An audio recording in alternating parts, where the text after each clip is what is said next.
ఈ స్థలములో ఇది కానా యేసుక్రీస్తు ప్రభు నీటిని ద్రాక్షరసముగా మార్చిన స్థలము. కింద అప్పుడు కట్టినటువంటి ఇల్లు పునాది రాళ్ళు కనపడతా ఉన్నాయి.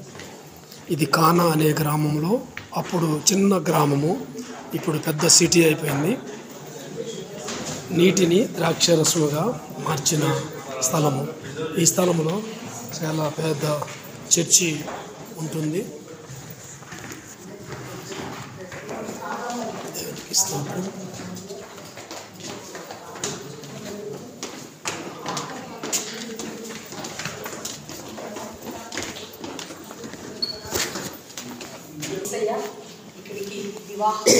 యేసుక్రీస్తు ప్రభు మొదటిగా చేసినటువంటి సూచక క్రియ